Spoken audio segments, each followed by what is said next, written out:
حضور اس بات کو پسند کرتے تھے کہ میری امت میرے اوپر درود پڑے اور رب ان پر رحمت نازل کرے۔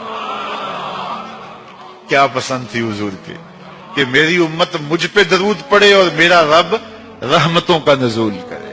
صحیح مسلم میں روایت ہے، جو میرے اوپر ایک مرتبہ درود پڑتا ہے اللہ اس پہ 10 رحمتیں نازل کرتا ہے۔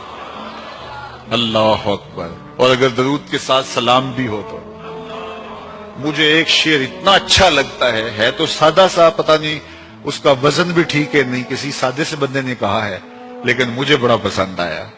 بعض روح کھینچ لیتے ہیں نا۔ کسی نے کیا خوب کہا کہ درود پڑھنے سے ثواب ملتا ہے، سلام پڑھنے سے جواب ملتا ہے۔ کتنا سادہ اور کتنا خوبصورت۔ درود پڑھنے سے ثواب ملتا ہے، سلام پڑھنے سے جواب ملتا ہے۔ اور اگر حضور کی طرف سے وعلیکم السلام کے لفظ آگے تو اور کیا چاہیے؟ اس لیے کثرت سے حضور کو سلام کرو۔ یار آپ گلی سے بازار سے گزرتے ہوں تو کوئی لڑکا، کوئی بزرگ، کوئی شخص آپ کو روز سلام کرے تو ایک دن آپ پوچھتے ہیں نا یہ کون ہے؟ روز ہی سلام کرتا ہے، یہ کس کا بیٹا ہے؟ یہ روز سلام کرتا ہے۔ پھر کس دن آپ روک کے پوچھیں گے پتر کس کے پتر ہو؟ اتنے اچھے ہو کہ روز سلام کرتے ہو۔ تو ایک دن حضور بھی پوچھیں گے نا یہ کس کا پتر ہے، یہ کس کا بیٹا ہے، یہ روز مجھے سلام کرتا ہے۔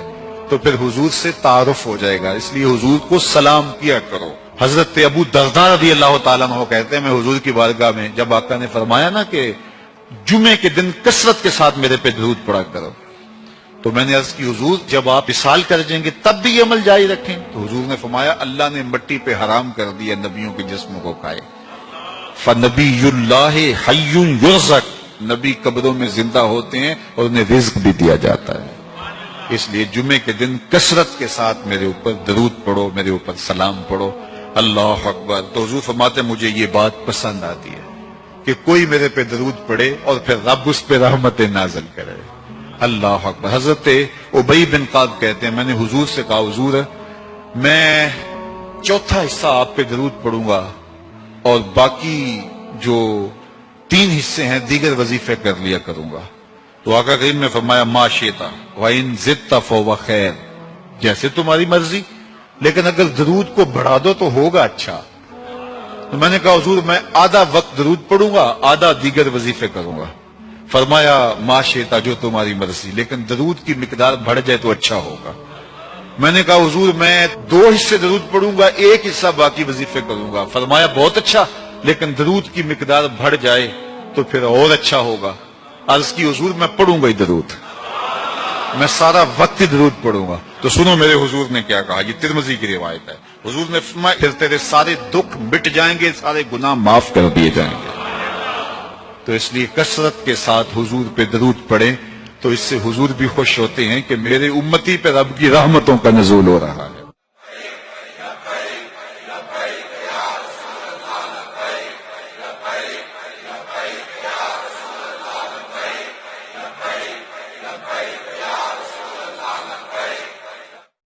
ارشاد فرمایا کہ اے ایمان والو اللہ کی حضور سارے توبہ کرو۔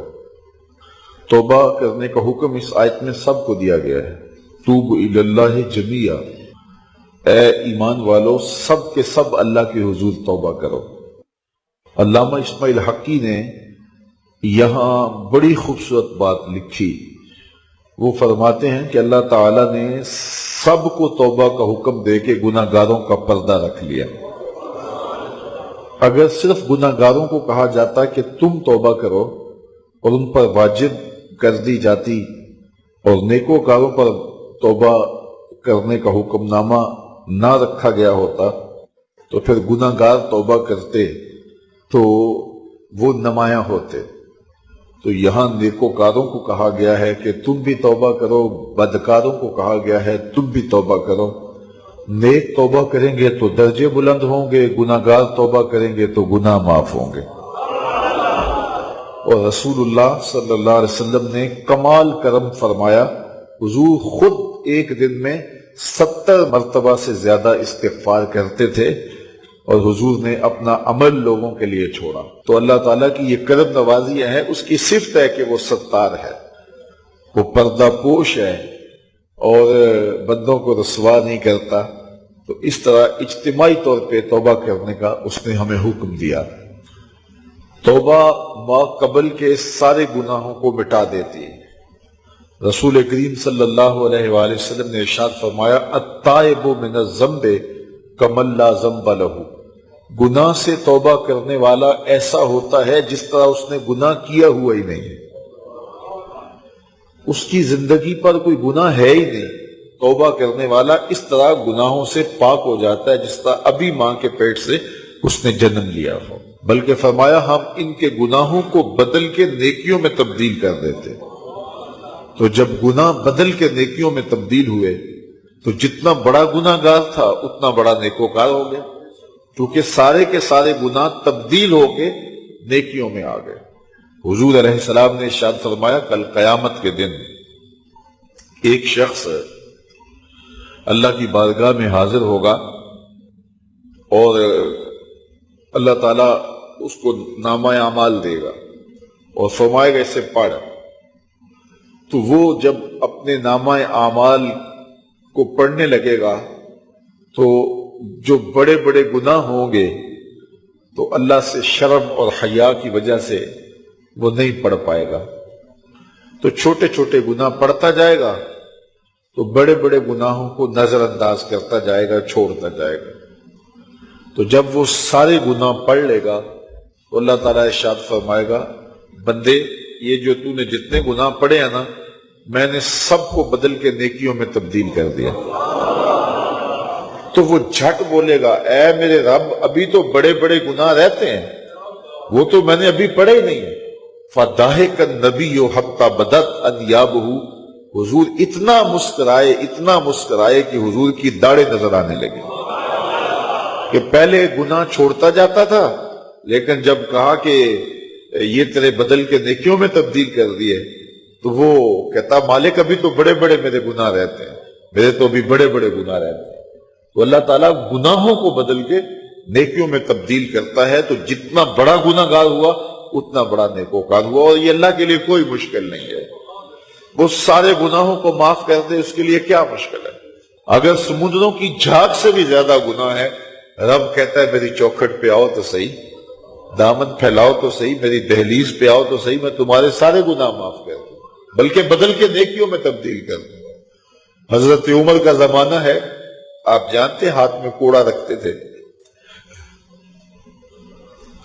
تو آپ جا رہے تھے، ایک شرابی تھا ہاتھ میں، اس نے بوتل شراب کی پکڑی تھی، گلی کا موڑ کاٹا اس نے تو آگے حضرت عمر نظر آئے۔